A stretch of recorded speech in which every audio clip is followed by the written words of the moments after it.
Hello guys, welcome back to another video of my YouTube channel MD Masoom YT. तो आज का video जो है काफ़ी इंपॉर्टेंट होने वाला है, क्योंकि मैं 2022 का बिल्कुल लेटेस्ट क्वेश्चन जो हुआ था उसका मैं लेके आ गया हूँ पेपर। ठीक है, उसका क्वेश्चन लेके आ गया हूँ। और ये जो है तुम्हारा 2022 वाला का जो ऑब्जेक्टिव हुआ था यानी टर्म वन में उसका एग्जाम का क्वेश्चन है। चलिए वीडियो को बिना देरी किए शुरू करते हैं। तो सबसे पहला क्वेश्चन कहता है कि boat house floating on a Dal lake. ठीक है, देखो कहता हुआ Dal lake of Kashmir are an example of, मतलब कि जो कश्मीर की डल झील पर तैरता हुआ नौका घर है वो कैसा होटल का उदाहरण है। तो एक बात याद रख लेना आप लोग कि अगर अगर कभी भी फ्लोटिंग का बात किया है, फ्लोट करता हुआ, तो उसको फ्लोटेल कहा जाता है। क्या कहते हैं? फ्लोटेल। तो फर्स्ट का सही आंसर कौन सा हो जाएगा? 2 नंबर, फ्लोटेल।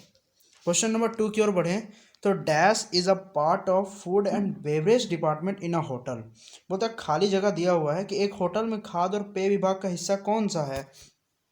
तो सही हिस्सा की बात करें तो रेस्टोरेंट है, बैंक्वेट है, या कॉफ़ी शॉप है, या सभी। तो इसका सही ऑप्शन क्या हो जाएगा आपका? ऑल ऑफ दिस, यानी सभी के सभी होटल में एक फूड एंड बेवरेज डिपार्टमेंट का पार्ट होते हैं। ठीक है, क्वेश्चन नंबर 3 की ओर बढ़े।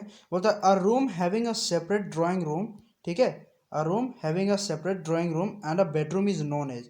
अब मैंने कल का भी वीडियो में बात किया कि ऐसा रूम जिसमें कि सब कुछ सेपरेटेड हो, ठीक है, लेकिन जुड़ा हुआ रहता है, उसको स्वीट रूम कहा जाता है। क्या कहा जाता है? Suite room. ठीक है, वीडियो अच्छा लग रहा हो तो लाइक कर देना। ठीक है, roots rooms at different levels और फ्लोर्स, क्वेश्चन नंबर 4 में है।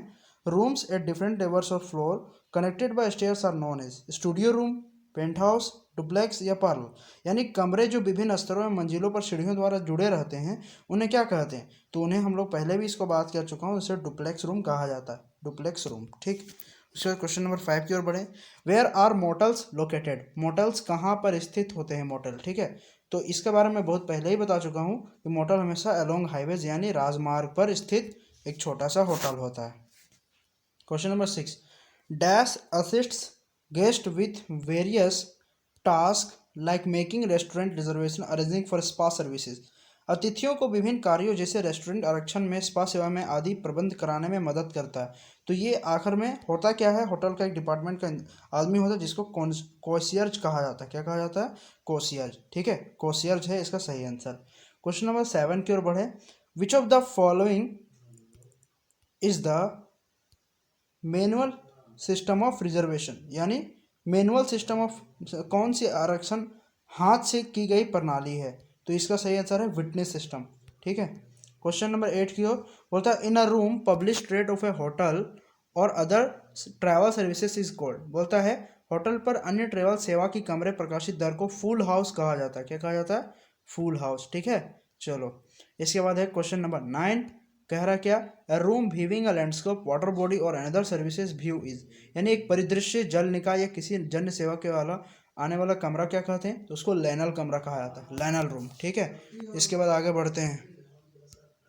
आगे बढ़ते हैं क्वेश्चन नंबर 10 की ओर। तो कहता है information transferred in one direction is called, मतलब किसी भी सूचना को एक ही दिशा में हस्तांतरित जानकारी को क्या कहा जाता है? तो उसको कहा जाता है one way communication, one way संचार। ठीक है, क्वेश्चन नंबर 11 की ओर। If you are staying in a 5 star hotel, you are या ए एन, मतलब किसी आप 5 सितारा होटल में अगर ठहरे हुए या रह रहे हैं तो आप किस तरह के अतिथि होंगे? आप जो होंगे एक्स्ट्रा हाई बजट वाले अतिथि होगी। कोई सस्ता आदमी थोड़ी हो जाता है यार उससे बड़ा बड़ा होटल में, ठीक है ना, एक्स्ट्रा हाई बजट वाला tourist. Question number 12, a Dharamshala is suitable for, ठीक है ना, धर्मशाला जो है किस चीज़ किसके लिए सुटेबल है ज़्यादा? धर्मशाला उपयुक्त किसके लिए? Those business who can stay in graded hotel, मतलब कि वैसे व्यापारिक व्यक्ति जो ग्रेडेड होटल में रह सकते हैं, कम आय वाले परिवार के लिए, केवल अमीर व्यापारियों के लिए, या इनमें से सभी।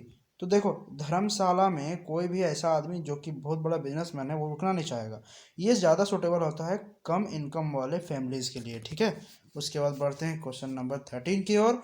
इन a single bedroom the number of glasses given to the guest, किसी भी एक सिंगल रूम में किसी भी गेस्ट को जो ग्लास यानी गिलास दिए जाते हैं उसकी संख्या क्या होती है? तो 2 होती है। ठीक है ना, कभी भी 2 होती है। उसके बाद क्वेश्चन नंबर 14 की ओर। The guest enters into a large hotel from its, यानी मेहमान एक बड़े होटल में प्रवेश करते हैं, कहाँ से? लॉबी से, फ्रंट ऑफिस से, रिसेप्शन से, या रेस्टोरेंट से। इसका सही आंसर हो जाएगा लॉबी से। ठीक है ना, लॉबी से वो लोग इंटर करता है। लास्ट क्वेश्चन है the meaning of providing a choice of items is, ठीक है, यानी मदों का एक विकल्प प्रदान करने वाले का मतलब क्या होता है, तो अला कार्ट होता है। अला कार्ट काटे जो है ये असल में एक दूसरा लैंग्वेज है जिसका मतलब होता है कि किसी भी मद का विकल्प प्रदान करना, ठीक है, इसको अला काटे कहा जाता है। ये सही आंसर हो जाएगा। कुछ कुछ ऐसे भी क्वेश्चंस हैं जो कि आउट ऑफ सिलेबस भी हैं, पर उससे घबराना नहीं है। अभी का लेवल जो है फिलहाल इतना टफ नहीं हो सकता है, ठीक है ना। तो सारे प्रीवियस ईयर क्वेश्चंस कर लो, आपका एग्ज़ाम क्लियर हो जाएगा। ठीक है, बेस्ट ऑफ लक। तब तक के लिए बाय बाय, मिलते हैं नेक्स्ट वीडियो में।